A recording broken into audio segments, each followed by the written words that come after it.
Good day, everyone, and welcome back to the Recruits HabsCast, your go-to spot for the Montreal Canadiens. I'm Etienne Lepage from the Blue Chip Prospect YouTube channel, and I'm joined, as always, by Grant McCagg. Real hockey is just around the corner. The final Habs roster is set, and today we're diving into the lineup and even some point production for the players and for the season. But first thing first, Grant, how are you today? I'm great. Thank you. Thank you for jumping on, Etienne. Gotta be pumped. We're a Yeah, day I away am. from the season opener in Toronto as usual, and Hmm. it'd be nice to see. Hopefully, the Habs get off to a quicker start to the season this year. Yeah, that will be key. Yeah, yeah, for sure. So I know we've got the lineups in the pictures, and I wanted to start with that, and after that we'll go with the point production. But if we start with the lineup and we go with the forward position, I think we've got pretty accurate lines right now. Uh, Okay. Obviously, like the first line is the first line, but what do Yeah, you think of the other ones? yeah. Well, it's funny, I've seen on Twitter different media folks listing the lines, and I've seen the Newhook, Kapanen, Demidov line anywhere from being the second one listed to the fourth. I even saw a fourth the other day. So obviously, not everybody's optimistic that this will be a legitimate second line yet. The Yeah. jury's out, right? Yep. Kind of up for grabs. Which of the three will be the second line? But Hmm. I think it's almost by committee, this year where you can number the lines if you want, but I don't think there'll be a lot of time on ice separating the second line from the fourth line. There'll be nights when, especially if up a couple goals and they're trying to keep the puck out of the net, they might play the fourth line a little more. Of course, that depends somewhat on if Laine's on it too. If Laine's on the fourth line and you're trying to protect the 2-goal lead, maybe you don't play them It might extra. mix it up a little bit, yeah. That's right. But we'll see, right? They might even actually at that point, okay, we're trying to protect the 2-goal lead. Let's put Gallagher back with Evans and Anderson and play Hmm. them more than the other two lines. Like I Yeah. bet you he'll juggle the lines accordingly to game situation and what they need to do. Conversely, if they're trailing by a goal or two, and maybe they put line A up on the second or third line and Yeah. play them a little extra to try to get that 5-on-5 goal that's needed, right? So Hmm. let's go back to this. But yeah, it's Oliver Kapanen center in the second line. I Yeah. don't know if anybody. I don't know if anybody predicted that. Go. Oh wait. I can I think know of one. one person. But uh, we'll see how that goes. I did a video on Kapanen last night, just on Hmm. his last exhibition game, and I'm going to put it up, and I'm going to highlight the reasons why I think Marty is comfortable with him playing with Demidov and being in that role for now. A lot Hmm. of it has to do with just how intelligent he is and how responsible he already is as a 22-year-old centerman. Hmm. And I think that's very important for Demidov as a rookie in the league, that he has a responsible two-way center that that can protect the middle of the ice, the neutral zone, the slot, and just do a lot of little things away from the puck that you don't necessarily key on when you're watching a game, because usually you're watching the guy with the puck, not the guy Yeah. without the puck. And Kapanen, a major reason why I think he has been given that spot to begin with is his play away from the puck. So um, good for him. I hope he can produce, because if he doesn't, that they'll need a center that can at least hit 40 points if they're playing with Demidov all year on the second line. And If certainly Kapanen is he can capable of work that. out there, he's like it's an infinite money glitch for him. If you can have like that chemistry with Ivan Demidov, at Right, some point he's going to get paid. Like it's not a sure thing, but for now they've been looking good. And like you said, he's a smart player. And Martin St keeps repeating that he has an NHL computer, can think at NHL speed. And I think he's really aware because he had an interview a couple of days ago where he was talking like obviously he's lucky to be playing with Demidov, but also he understands that Demidov is an elite player along the board and protecting the puck. So he knows that when Demidov has the puck, you don't have to go fast. You just need to be open. And he right. understands that he also needs to be the guy who's going to balance defense and offense because Demidov, as good as he is, he's probably not going to be a Selke candidate this season, right? So Yeah, no, he understands his role, and I was kind of impressed a little bit by his interview. I thought he was a very smart player. yeah. Well, that I think is his main trait is his intelligence. He's very, very smart, and you need to be that to be a middle line center in the NHL. Offensive hockey sense and defensive hockey sense are so important to play center in the Yeah, NHL, and I think it's his major attribute. But he's also very good at getting open.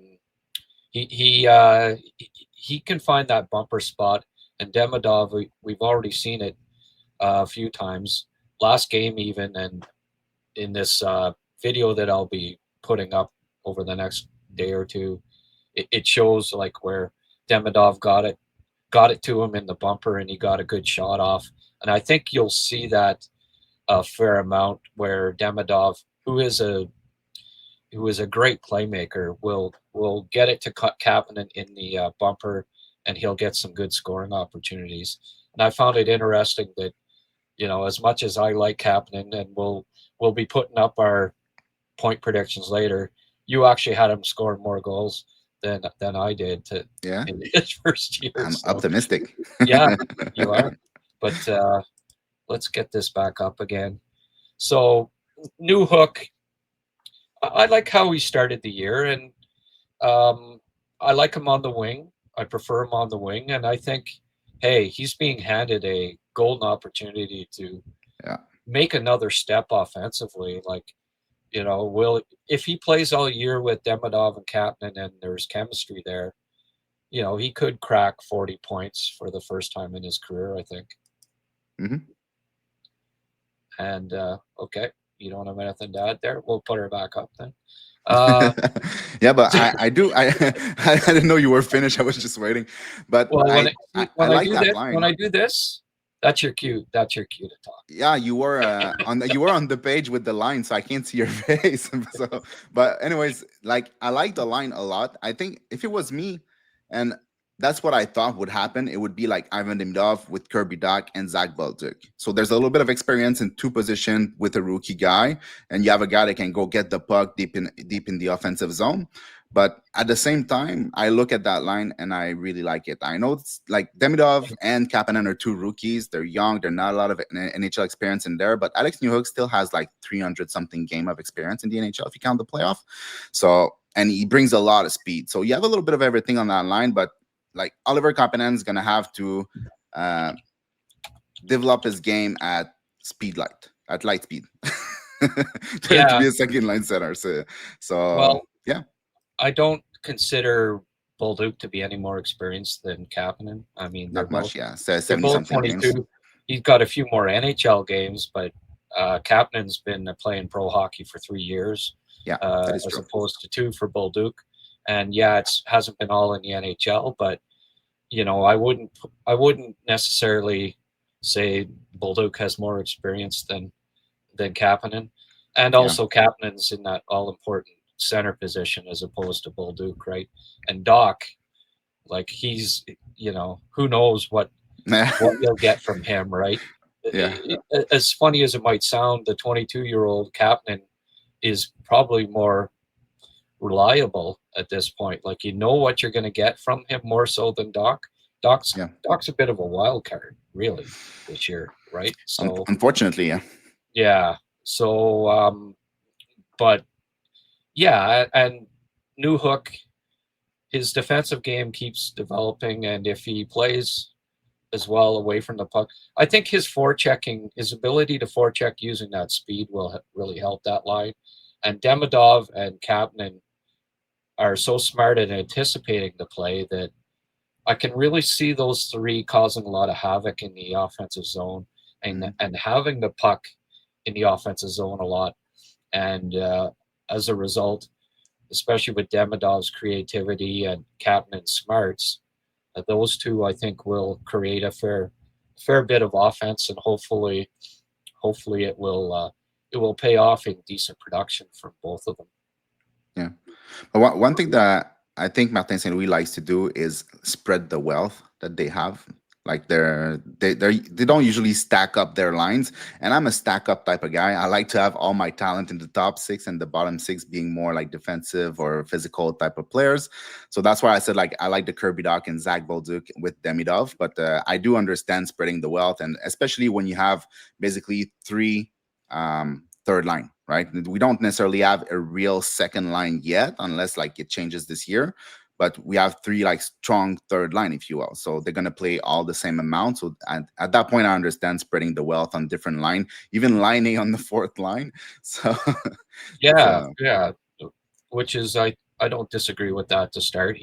I think it's a message to him that hey, and Marty has said it publicly, right? He wants smarter decisions from line A and a little more compete 5-on-5. So that's not a bad thing. But yeah, I like Doc not being asked to play an offensive role to start. Like last year, it didn't work, and there were issues defensively. As it turned out, he wasn't ready to play against other teams' second line centers and second lines.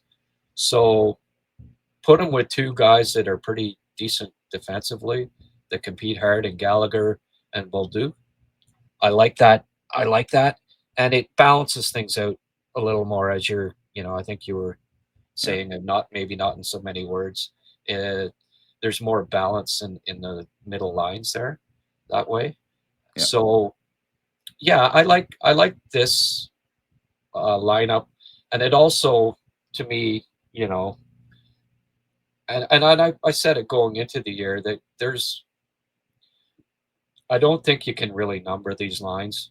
Outside of the There's first going to one. be, yeah, I mean, after the first line, the first line's the first line. And after that, pick, depending on the situation in the night and who's going, who isn't, the fourth line will play as much or more than the second line, and vice versa. So I like the balance in the bottom three lines, and And I it's not a think, bad thing. yeah, exactly. You would And probably like to have like a real second line that's stronger than your two bottom six line. Probably they would love to have that. But it's going to come in time with Michael Hage and Demidov and maybe Kapanen or Dak. Who knows who's going to be that second line center? But like to be able to roll three lines depending on the situation in the game is still very good. It's still like it's yeah, productive. Like if you're losing, then you can put Jake Evans. I mean, not if you're losing. If you have to defend the lead, then you can put like Evans, Anderson, Gallagher together, and you play them more than obviously like Kapanen, Demidov, and Alex Newhook. So, yeah, but if you need points, then you play Kapanen, Demidov, and Newhook more, and Bolduc and Dak more than the other line because you're looking for points. So I like the fact that they can roll those three line pretty much equally in time on ice and depending on the situation. yeah, for sure. And it's like when you look at that, it's like I harken back to the Stanley Cup winners in the last few years, the second line centers, and I think we've probably talked about this Yeah, we before. did. Yeah, Were Sorelli, Bennett, Chandler Stevenson, Braden Shen with St. Louis before that. None of these guys were 70, 60, no, 70 point centers. They're reliable, two-way responsible centers. And I think Kapanen, that's what Kapanen can and will be. And it's so important for the second line center, especially if he's playing with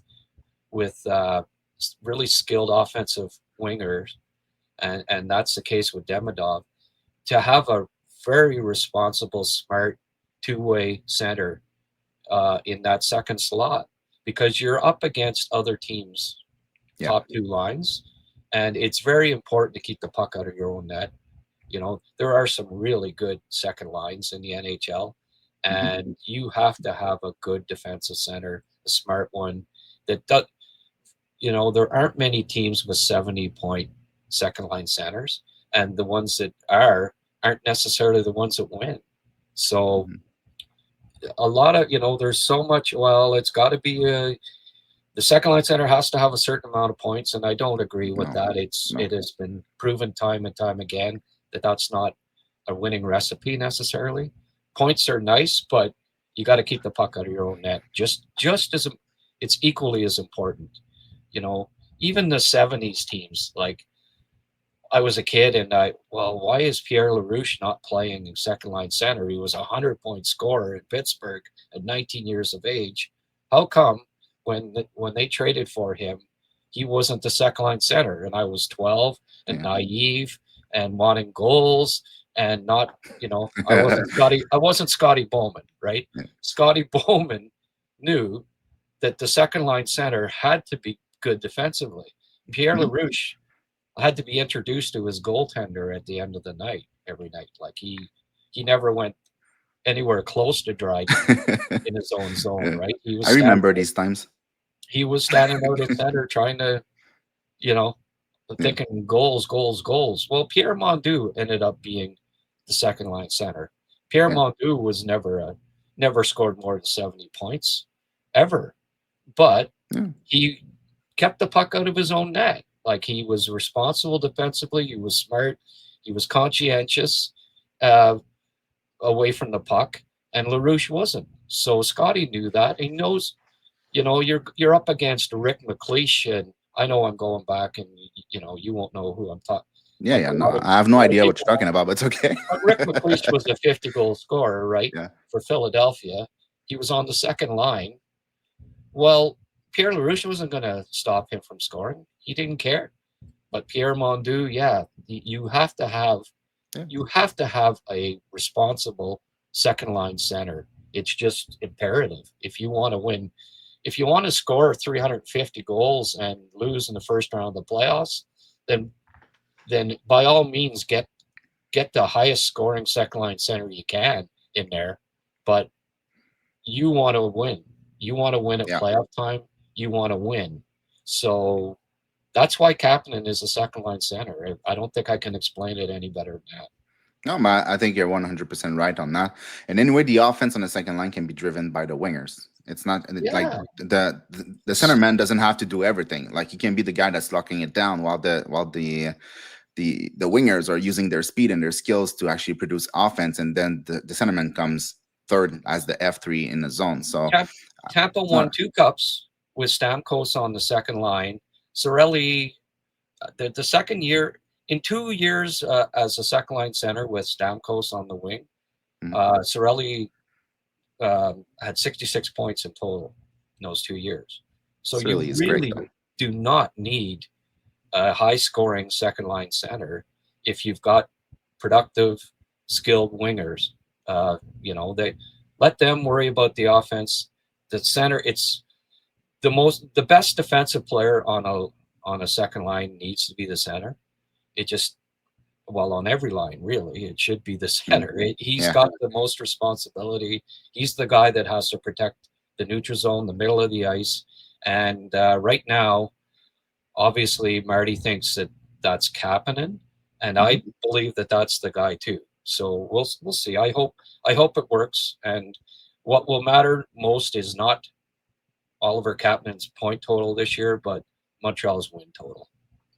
Yeah, exactly. That's the most important part, and it's going to be the work of all the lines together. It's just not the second line, so they're all really important, and I like the way they look. Uh, did you want to put the picture of the defensive line so we can talk a little Oh, bit about that amazing top four, in my opinion? yeah, we can there. I just want to. We haven't touched on the Oh, bottom line sorry, yet. I'm going too So fast. what? Yeah, you got an appointment to get to there, Etienne? Or No, no, no. I thought I already talked about Patrick Laine, but it's okay. It's fine. yeah. Well, we haven't spoken of Gallagher being on the third line. Like, Yeah. what what did you think? I know going in, everyone was saying, "Well, okay, Gallagher, Evans, and Anderson will be the fourth line." But what did you think of mid camp? You know, line A and Gallagher kind of being switched. Well, to start, and I don't want the Habs fan to not like me. I'm not a big fan of Patrick Laine. I didn't like what he brought last year all that much. Obviously, I like what he did on the power play, but at 5v5, I didn't really like it. And I feel like we've seen a lot of the same in the preseason, but it could be because he's just a veteran and he's not that interested in playing those preseason games. But Gallagher is one of my all-time favorite player. Him and PK Subban are two of my favorite player ever in the NHL. So um, wherever they place Gallagher, I'll be happy to watch him more. So Yeah. Wow. that is fine. And I think he's actually he's that type of player that you just place on the line, and he's going to be the spark plug of that line. So if Kirby Dach is now working one night and Zach Bolduc is working on one side and Gallagher is working on the other side, then at some point Kirby Dach is going to have to light a fire and get to Yeah. work. Yeah. So I really like that. And Patrick Laine, like he can do his work in on the power play. Like at 5v5, he has not been that great. At least he loses the puck a lot in the offensive zone, and it bothers me a lot. So I'm fine with less ice time with Patrick Laine and more ice time with Brendan Gallagher. Yeah. No, I don't have an issue with that right now. I also think it might be, you know, a wake up call for Line A saying, "Look, we need you to be better 5-on-5," and hopefully he'll get the message, and he can work his way back up. You know, if we see Yeah, improvements, if he's producing on the fourth line, and especially again, game situation, if they're behind a goal or two, you'll see Line A get moved up, yeah, exactly. and try to put all the offense onto a middle line that will help them maybe try to get that needed goal, right. Hmm. And uh and Veleno as the extra guy, you see him getting in the lineup. Yeah, for sure. I don't know who. Probably you're gonna need like an injury somewhere in the lineup Yeah, for him to get a yeah, spot, because I think every player in the lineup right now is a better player than Joe Veleno. But I like what I saw in the yeah, preseason. I thought he was working hard, and he said that he really wants to be better defensively and even play on the PK if he needs to, and all these things. So, um, yeah, I'm confident he will play, because obviously we're gonna get some injuries at some point, and I wouldn't like if Gallagher gets injured or Zach Bolduc gets injured or I don't know Jake Evans gets injured, something like that. I think Joe Veleno can replace them without too much damage. yeah. And it's kind of going to be PK by committee to a certain degree. Yeah. I don't know that there's a Dvorak or Armia, especially Dvorak, in this group right now Mhm. that can replace him perfectly as Yeah. well. But Kapanen's capable of it. They've given Newhook a look. Bolduc, um, when he's in the lineup, Veleno showed that he can do the job. So they'll Hmm. be, they're going to try. Marty's going to try a bunch of different people. There'll Yeah. probably be six Yeah. penalty killers, I would think. They'll roll out three as much as they can, and Suzuki obviously will be a key penalty killer, I would think, and may even uh, have a little more time on the PK than he did last year because Hmm. Dvorak's not there. But um, yeah, I like. I think there's a few guys that are capable of killing penalties, and Marty has pointed to a few guys, New Hook being one of them, and saying, "Okay, we want you to become a penalty killer. Utilize that speed Yeah. defensively. You're not going to just be an offensive guy. We want two-way play from you." And uh, I saw improvements from New Hooks between the first half of last season and the end. I Hmm. thought he got a lot better defensively, and hopefully that trend continues this season. It would be great if he became something like a Paul Byron 2.0. Like Yeah. same type of speed, but can play on the PK, can score Yep. goals. can basically complement any player on the team. It would be great if he could become anything close to that. Yeah. And that's maybe Paul's in the organization there, Yeah. right? So mentoring him a bit, that'd be cool for Yeah. sure. Um, okay, so let's get to your request there. My request. Yeah, That top four. Yeah, that's. I it's mean, great. Matheson and Dobson. They'll be good and bad, right? Yeah. They'll look great some nights, some shifts, some periods, and then some other periods we might see a few. Like both of them are capable of having the most brain cramps of any of the three pairings. So Hmm. I think there'll be some adventures there, but both very good skaters, good size, can contribute some offense, good puck movers. It'll be that to me is a key to this season is just how effective that duo will be. I personally don't know that if it'll work. We'll Hmm. see, but I almost think I like a little better balance. Like Okay. I don't, who's the defensive stalwart out of those two, right? I think Dobson is really not that bad defensively. Not bad, but for his size, he's not as physical as I'd like him to No, be. no, no. He's not physical, but he's still locking plays to the outside and using his stick very well to block the lanes. He does have Yeah, some brain cramps. I don't think he has the same amount as brain cramps as Mike Matheson. Mike Matheson, he does like sometimes just try to that's a take the high game bar. over by himself, and it doesn't Yeah, work. yeah, yeah. But That's a high bar. Yeah, yeah. but they're not bad defensively. I think Noah Dobson's a better No, defender no. than Matheson, but there's risk. Obviously, like you said, it might not work. But if it worked, it could be one of the great pair in the NHL, though. Yeah. Well, I mean, they're both, the last few years have been 25 plus minute defensemen. So, Hmm. I understand the logic. You put the two guys that have played the most the last few years together, and they'll be playing Yeah. the most. But I also think that the Hudson Gooley pairing will get as much ice time, and there'll be nights when Hmm. they get more, probably, Yeah. right? I do like the balance with those two. Yeah. I think they can be a good pairing, although I haven't seen the pile of chemistry from those two yet together. I Hmm. almost honestly, I think Struble has been a better Yeah. uh, He was. defense. He's been better with Hudson than Gooley so far in their careers, Hmm. but Gooley is supposed to be that guy, right? So this will be an important year for him to make. I think the step that's been expected of him the last two, but obviously he's dealt with a lot of injuries, and you've got to get 300 games under your belt before you're really comfortable being a top three or top four defenseman in the NHL. Yeah. And like the thing is, Gooley's a top four defenseman in my opinion, and he is Should with be. or without Lane Hudson. It's just that their chemistry has not been as strong as the one that he had with Struble. But do you want to have Struble in your top four right now? I'm not exactly sure about it. Like Well, the stats indicates that it would be great because they had very very good stats together last year. So maybe, but Kaden Gooley is a very, very good defensive defenseman, in my opinion. So I think he deserved to be in that top four spot. But like you yeah, said, it's more balanced than the other one. Like there's clearly the offensive defenseman that's gonna go deep into the zone, it's gonna carry the puck, and then you have Kaden Gooley's gonna stay yeah, back in case there's a turnover or anything like that. And yeah, yeah. I really like that pair. But overall, the top four, I really love that top four. Yeah, well, it has the potential to be quite solid for sure.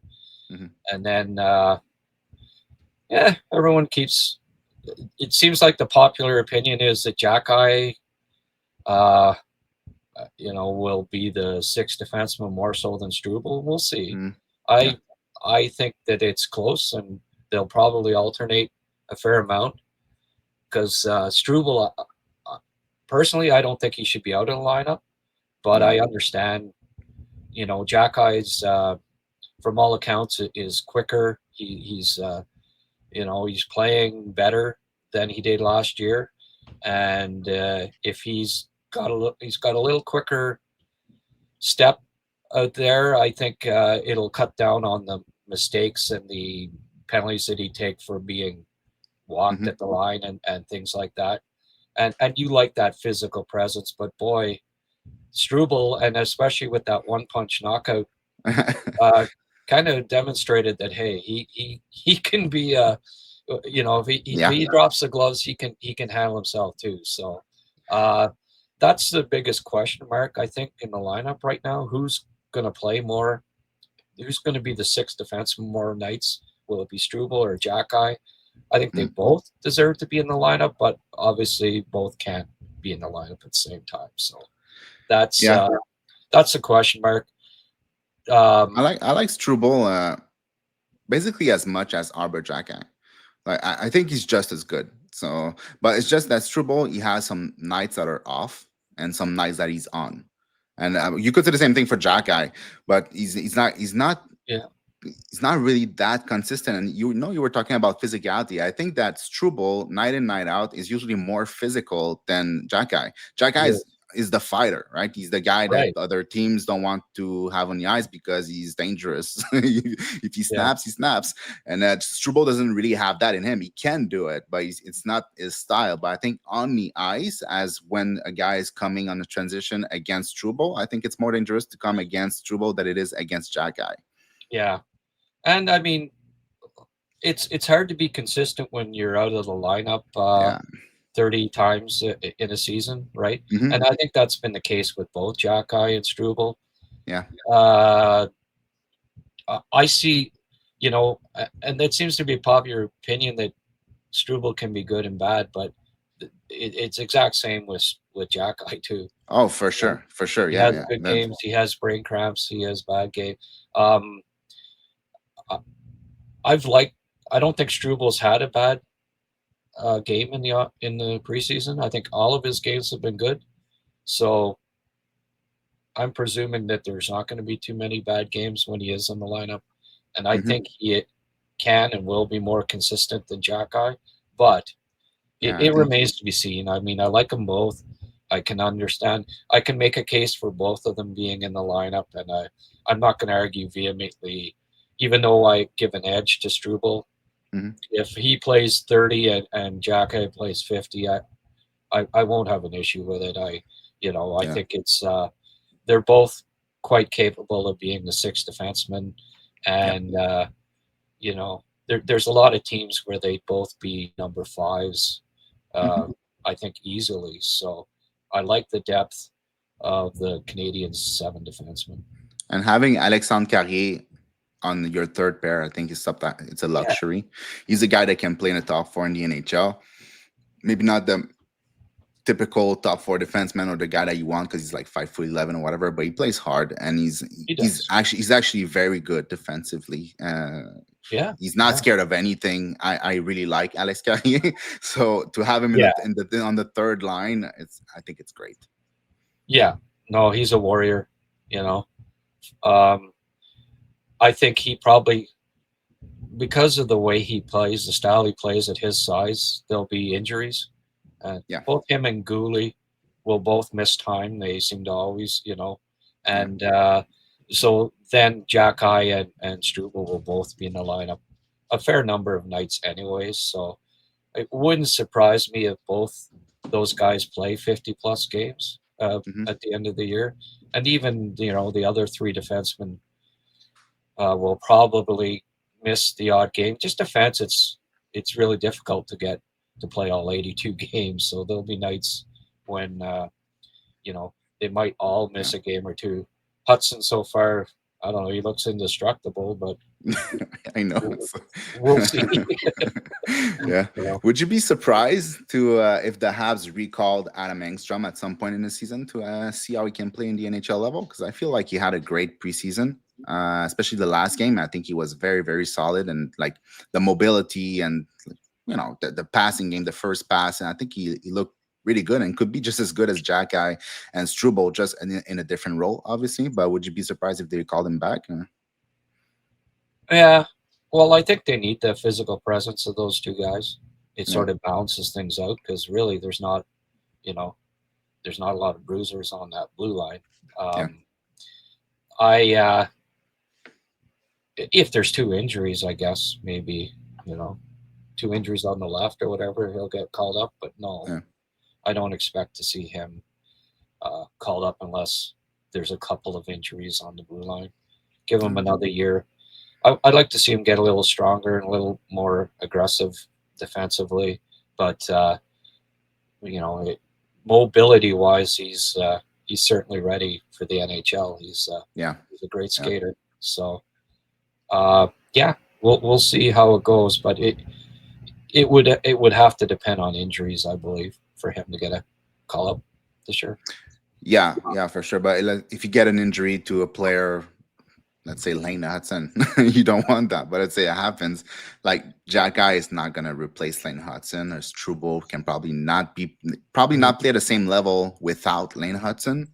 So maybe a guy like Engstrom can take not the top four spot, but anyways.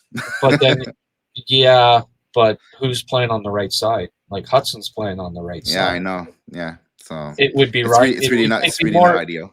It would be more uh, more likely to be Reinbacher that would get called up, I think. Yeah, true. You know, unless it happens in the first month, and obviously then you're not calling up Reinbacher with a splint on or whatever, you know. But you know, if Hudson got injured or Carrier or Dobson, it's not going to be Engstrom that gets called up, and you have six or you know five Mm. guys that are all that can't play on the right side, you know. Um, What did you think of Ryan Backer in the preseason? I know it's a little bit out of topic, but I just wanted to have your opinion on that. What did you think overall of what you've seen from him? Oh well, it was a small sample size, so Yeah, it's it tough was. to. You know, he played like he needs playing time. He Hmm. missed a lot of last season. He's played 33 pro games in the North America, and that's what it looked like, right? That he's still got to adjust to the speed and the smaller ice, Yeah, and you know there were a couple of got beat a couple times 1-on-1, and as he grows and gets more experience, you won't see that as much or very often obviously. because Yeah, he is a really good skater at his range, his you know the long stick. He's got a lot of he covers a lot of territory, and you know you get beat a couple of times. you learn from Not it. watching, you learn, right? But Yeah, the only way to learn is to make mistakes, and yeah, so you can watch it. You can watch games from the press box all the time, and it still doesn't beat being out there and getting, you know, having those learning lessons happening right in front of you on the ice surface. So I, I'm not worried about it. There's just so much, so many good things in his game. It's just, you know, he's still only 20 years of age. He yeah. needs time. He'll get that this year in Laval, and I wouldn't be surprised by January. You're saying, "Holy frig, what's this guy doing in the minors? He should be playing Mhm. in the Habs lineup." Yeah. I would love if he could become some type of Jay Bouwmeester or something like that for the Canadians. It would be Yeah, spectacular for. yeah, yeah. I think he can be a really really solid top four defenseman Yeah. that that's excellent defensively. I think first and foremost that's going to be his calling card. Mhm. But he Um, can jump into the plate too. He's really sure, like he has sure, good vision. yeah, yeah. No, he's got a good shot. He likes to jump into the play. He's Mhm. got the speed to do it. He'll, you know, just give him some time. Might be the full year in AHL, and that I'm fine with that too. Yeah, yeah, You yeah. know, Anyway, the we'll defensive pairing are set and they're good, so it's not like we need yeah, it up there right now. So that's no, okay. that's right. And the Canadians are in win now mode, and uh, because of that, they won't rush Reinbacher at all. Hmm. Yeah, It's not like the 5 years ago when they weren't winning. You know, the GM would have to say, "Well, geez, we picked this guy top five. He better be in the lineup, right?" You Yeah. got to give you got to give the fans some hope for the future, and I got to I got to hang on to my job here. We better, you know, Yeah. we better have him in there. It's a different situation now because, in part, because of what Bergevin built too. Like, Hmm. I'm not saying that it's all been Hughes and Gorton. There's a lot of pieces there that Yeah, from Bergevin. Yeah. that were from the previous regime. It's just, you know, Your two first line center, like yeah, Suzuki and Kapanen. yeah, yeah, that's right. Yeah, there you go. Yeah, no, exactly. And the fourth line center. Also, And so yeah, basically that's right. the center line is thanks to Benjamin, so that's not too bad. Yeah, geez, who'd have thunk that, eh? All right, so I want to take a last thing about the lineup. I want to take a look at the power play units because I think this year, compared to probably last year, we have a much better balance on the fact that we can have two strong power plays. If one night one is a little bit off and can get the puck in, then you can send the other one to start the power play and things like that. I think it's two nice units. Yeah, for sure. And this one has Demidov on the first power play. And I it's not presume. that. Is it going to be Bolduc? I don't know. I know it. I mean, I think that's what the plan is to start, right? Yeah, Caulfield on the left, Bolduc in bumper, Suzuki on the right, Slavkovsky in net, and Lane Hudson at the point. Yeah. Did you say Yeah. Slavkovsky in net? At the net. Oh, okay. Not in That'd be net. cool. Bring up Yeah. Monty. Bring up Monty to screen the other goalie. Yeah. Test those hands a little bit. Um, yeah. Well, Slav on the right. Slav on the right wall. Caulfield on the left wall. Suzuki all around. Yeah. Bolduc in the bumper, and Hudson everywhere. Yeah. That's what that's what I Basically, would yeah. do. You know, He's not just east west, he's north south too. He's everything. yeah, jitterbug. You know, typical jitterbug all over. So yeah, and Slav. What I like about the evolution of the power play under Marty is that less static, less standing around there, and Yeah. especially with Bolduc and that group of five, that they're going to be all over. Like Slav will be over on the wall at times Yeah. on the right side. He'll go to the front of the net. He'll go to the side of the net. Those are his three spots. And Bolduc won't just be in the bumper. He'll move Yeah. around some. Same with Caulfield. Although majority of the He's time you'll see him. yeah, he's the one that's gonna move the less. Yeah, Him and Line are not going to move all that much because that's their spot. But right. and you saw it in preseason. There was a lot of rotation on the Yes. power play, a lot of movement, and players like Slavkovsky, even last year before the preseason, in the last season, like he was a net front guy, but he was moving all around. He was going along the board. He was going to the right board. He was going to the middle. He was going to the net. So he Yeah. was all over the place. It's Yeah. if you're static, it's easier to defend anyway. So they have to move and break that defensive box. Well, I mean, for years it drove me crazy. The Habs power play was just Yeah. static, right? And Waiting for predictable. Weber to shoot the puck or PK to Yeah. shoot the puck, and Oh, yeah. Sheldon Surrey before that. So it was the same thing over Right. and over again. Yeah. Get it back to the defenseman with the big bomb and hope that Yeah. it gets through. That was just that was the plan. And Mhm. now it's Slav can get off the one timers on the right on occasion. Bolduc has a great shot in the bumper. Suzuki likes to shoot from the bumper too. They'll take turns depending on, and Caulfield obviously with the one timer over there. So there's a lot of options for the one timers that with all the movement, with the unpredictability, I think it'll be effective. And Yeah. then you got the second unit, which I presume, I mean, Demidov. I mean, I'd love Demidov to be on the first power play, but I think, judging from what they were doing, it's going to be Bolduc to start. But one way or And another, it's two great units anyway. yeah, that's right. That's It's right. And Doc, I could see Newhook, Kapanen.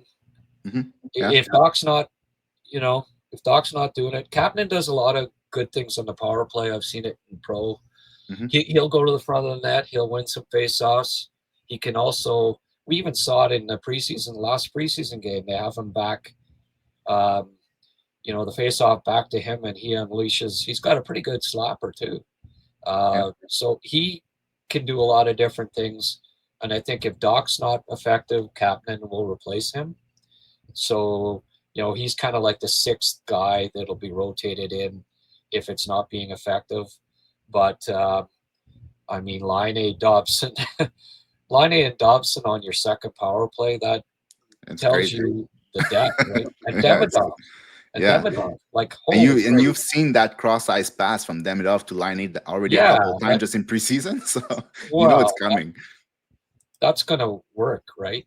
Yeah, And I don't know that there's a second power play unit in the NHL with more potential than that group, and it could be a uh, real key it's to the season. You're not going to see that first unit if it's not going out there for 90 seconds. It'll all right, guys, get off, throw out yeah, the second unit because they could be just as effective a lot of nights. I mean, Laine was the top power play goal scorer in the league last year per yeah. game by far. It hmm was like 2.9 goals per 60, and the next guy in the league was 2.2. So it's just incredible, right? So, and he's on your second unit. It bodes well. I think Montreal, I wouldn't be surprised if they have a top five power play. And how long has it been since It's we been could a say while. that? It's been like since The Markov and 90s? Subban. Well, even then, I don't know that They were really good in those time with the coach. What was his name? The French coach. Well, Terrian? they're always French, but Yeah, that narrowed it down. Yeah. uh, I don't remember his name, but the one that was a little bit grouchy. Terrian. Yeah, exactly. He had a good power play. I think we had like almost like 25% back in Yeah. those days with Yeah, no, Markov no, and Subban. there were a couple of, Yeah. times that miraculously the power play was decent, but I think we could get close to that because, yeah, like you said, the two units and their balance, it's not like you're actually like spreading your talent. You're not spreading your talent. You have high end talent in the first unit, you have high end talent in the second unit, like Patrick Laine and Demidov on your second line. I mean, that's crazy. And then you add Noah Dobson. I know Dobson can move the puck, but he also has this very solid shot. it's got a He bomb. scored like 10 and 13 goals in the last like 5 Yeah, years or whatever. So yeah.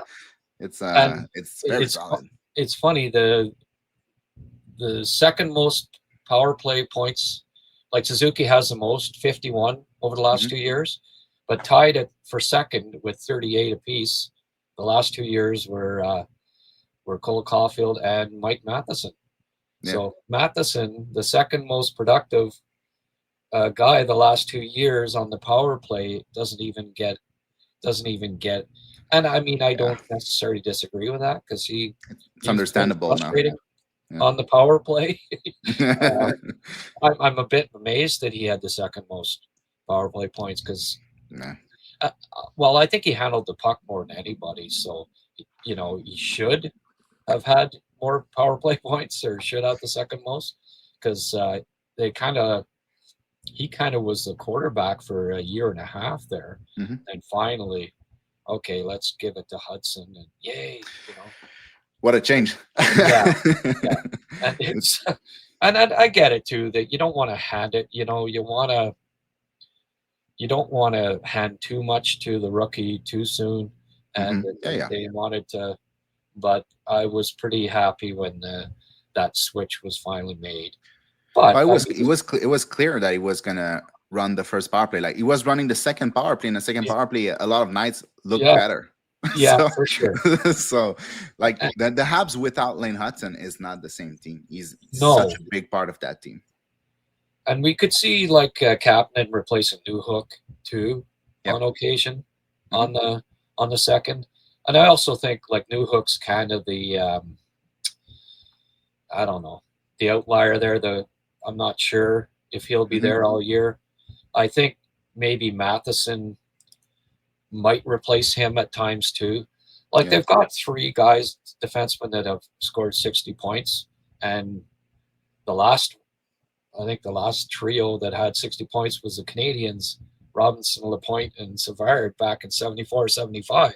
And it's the only time it's happened. So it to have three guys on defense that have scored 60 points, I think you have to, if the second unit's not working because Newhook's not, you know, is kind of the Achilles heel, you could see Matheson's also a possibility to get some time and have Yeah. go with two defensemen. I know that it's a copycat league and everyone seems to go with the forward on Hmm. defense, but I don't know that Newhook would be more effective than Matheson as much as he Yeah. uh, frustrates you. Hmm. Uh, I think Matheson not being the quarterback on a power play It's better. is better than if because that'd be Dobson more so, right? Yeah. Yeah. Yeah. It might work, Dobson and Matheson back there on the point on the second power play at times. Hmm. I think that'll be the thing, the change that you might see. Newhook and Doc, Kapanen and Matheson playing All some. players that can rotate on that second unit, and Exactly. you still have the high end pieces in line A and not Bojic, but Yeah. Demidov and Noah Dobson. So it's So yeah, those are the 12 that I think you'll see most of the time. And mhm, Gallagher will get, you know, sometimes yeah. as well, right? So yeah, I mean, I like that grouping for sure. What about Josh Anderson on the first unit? Yeah, I miss No, those days. yeah, okay. Yeah, All right. So we also have to talk about the point production for the different players. We both made a little list of our production in terms of points and goals. I'd like to see who's the most optimistic between me and you. yeah. Usually it's me, but yeah, Yeah, let's have a look here. we'll see about that. Yeah, yeah. Okay. Um, The left is you, right? Yeah, that's right. yeah. Yeah, you have Suzuki getting 4 less points. Interesting. That's a possibility. But I was surprised when you sent me my list at how close our. I Top think we're on seven, the top. same page here. Yeah. Uh, we've got the same 7 guys in order at the top, which you know, surprise, surprise, And right? Liney, very close, huh? Yeah, 52 and Dobson 46, 47. I mean, Yeah. holy geez, you know. And I only have Kapna getting 8 more points than you. I thought it might be 18 or, you know. Uh, uh, yeah, I'm glad to see that you think, Kapnan. It's funny, if Kapnan does get 43 points, I Mhm. believe that would tie both Suzuki and Caulfield for the most points by a rookie forward Oh on yeah. the Canadians since Tyler or no oh, Michael Ryder. Oh yeah. Okay. So if you can believe it, you got to go back to Michael Ryder to find a rookie forward on the Habs that got more than 43 points. Just So that's how safe to much our say that offense have been starved for years. safe to say that Demidov, we both think Demidov Yeah. will surpass 43 points as a Mhm. rookie. He may not, but that would be disappointing, I believe, at this point if he didn't. Um, we both have him 60 and 61. Like our point totals there Pretty close, huh? at the top are very close. Even Hudson with the 12 goals, 11 goals. We 42 goals for Caulfield. You got 41. So yeah, though I think those are realistic numbers, but we got to preface this by saying this is on the assumption that nobody's hurt for any length of time, right? Hmm. All of these points, like you add up the goals and it's like top 5 in the league or top 3 even, but those are point totals projections based on nobody missing half the year, obviously, or more. Uh, the one where we have a slight difference, I'd say, would be Gooley. You 31 have and him. 22. Yeah. You have Matheson, Anderson. Well, Anderson and Evans getting more points, and I have a feeling that Gooley, especially playing with Hudson, if he does Mm. play with him most of the year, just But even secondary assists alone, yeah, right? that could be. Yeah. Yeah. Um, he is capable of being a 40-point NHL defenseman. I don't know that it'll happen yet this year. I've got him at 31, and I also, if anybody, I presume is going to have an injury, you know, it would be Gooley on the blue line. He seems to always get banged up, but I worked in Valeno there too. 19 might be a little high, but there will be injuries, you know. Mm. Yeah. Yeah. And I put in Jacky and Beck. I think they'll both see a little bit of time due to injuries and stuff. So this is a lineup with the assumption that the 22 guys, 20 guys play regularly, and there'll be call ups. So they're obviously, if Jacky and Beck play and they get 13 points between them, then whether it's Anderson or Evans or Gallagher or whoever misses time, they'll have fewer points than what I projected there. Yeah, I'm surprised by how close the lists are, Yeah. and obviously, I think it's important to say that those lists of goals and points are for players playing a full season. Because obviously, if you take all those Yes. goals, it's like 300 something goals over the season, and that's more than like the best team from last year. So Yeah. Yeah. it's not gonna happen that way. But if I feel like if let's say Bolduc plays a full year, and if he plays on a first power play all season, it could be even more than 22 goals. Like Yeah. Yeah. I put it him at could 18. I have a weird feeling that he's just he's not second gonna year. sophomore year. The Yeah. sophomore slump.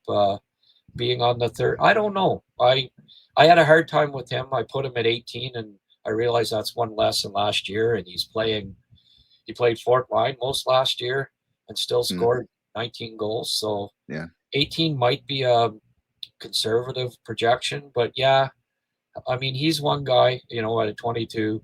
I also found Line A tough.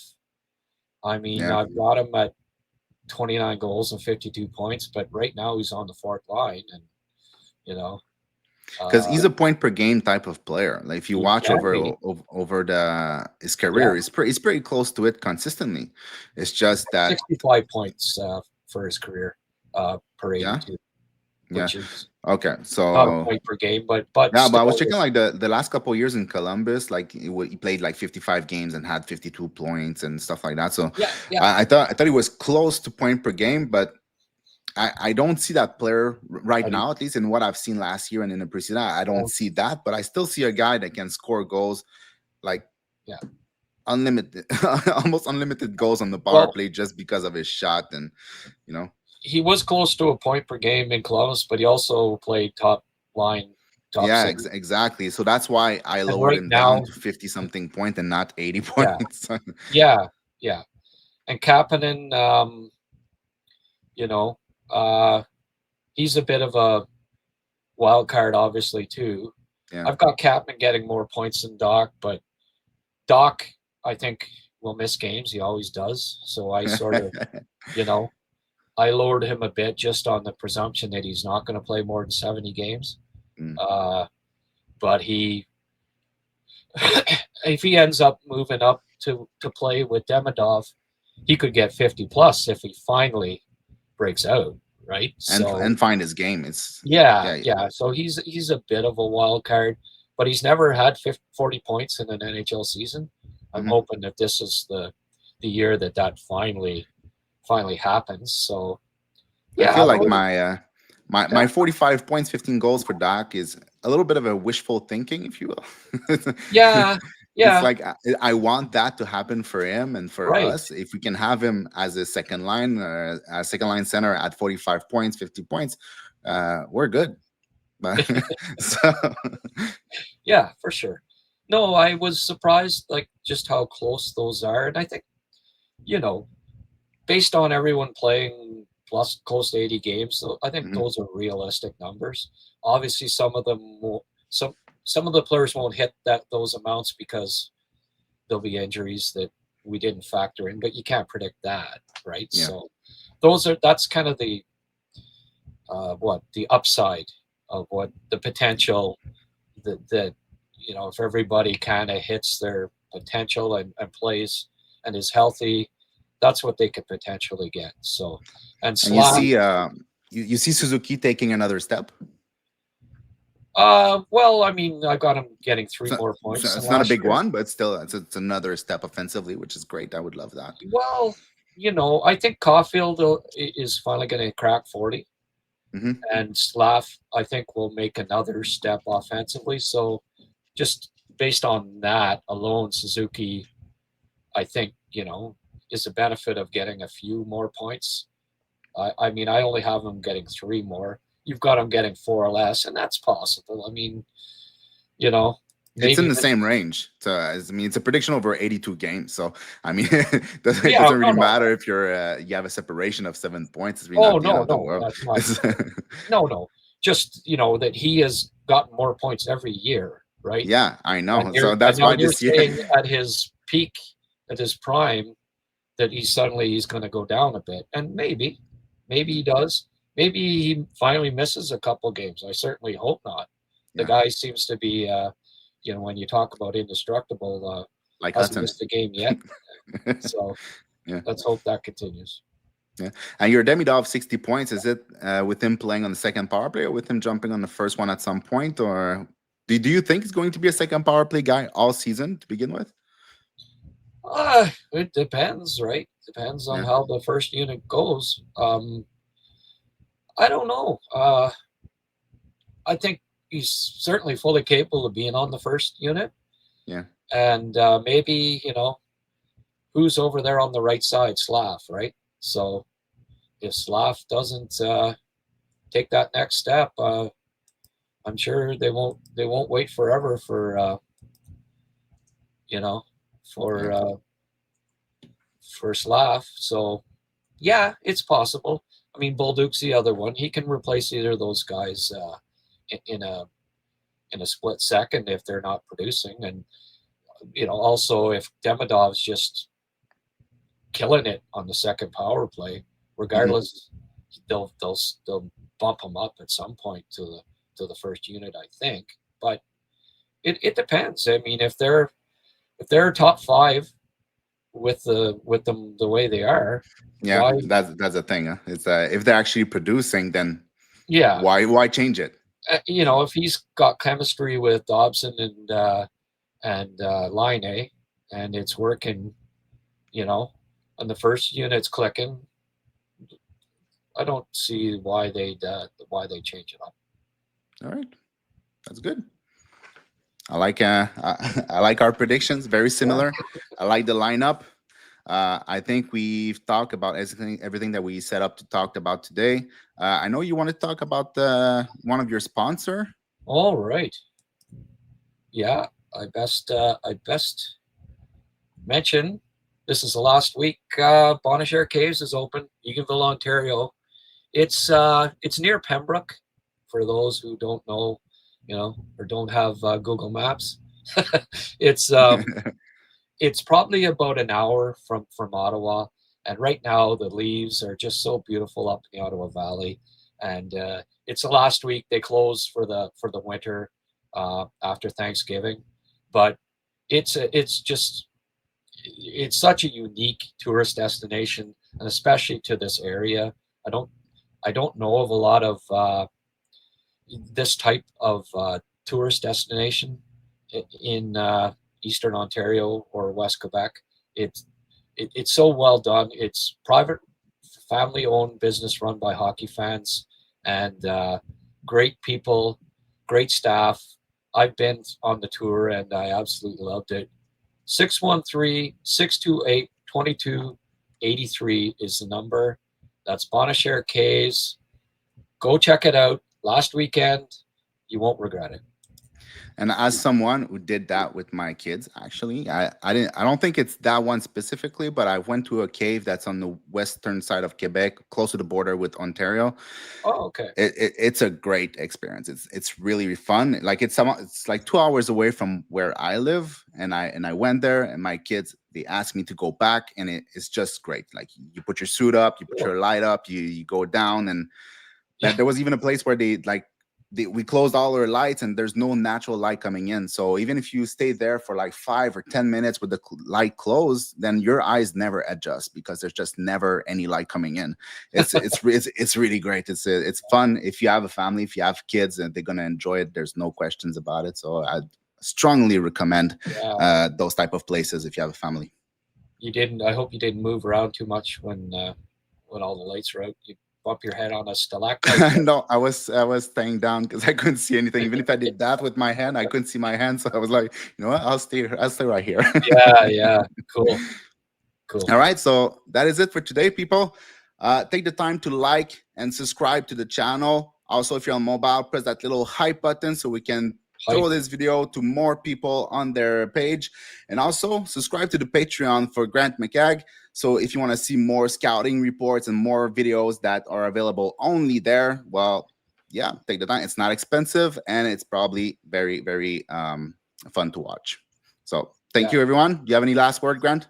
Yeah. The Patreon page, just Patreon HabsCast to direct you right to it. It's Google's great that way, right? Yep. Type in a Or put couple it down words. in the description, and then people can click it. Oh yeah, I just didn't add it. I was too busy adding the lines and the scoring. Yeah. But Yeah. next time, for Yeah. sure. All right. Thank you very I'll much, pull Grant. up. It was fun again. Oh, you mean in the YouTube when I put this Yeah. up? In your Yeah. description, you can Uh, put the link, and then people can click on it and go directly there. yeah. Yeah. Good idea. All right. I'll do that, Etienne. All right. Fun as always, and look forward to chatting with you next week. Yeah. When the Habs About real are hockey this time. 3-0. Yep. And then we'd have 12 points. Sounds good, man. All Okay. right. Thank you. Have a Bye. good day.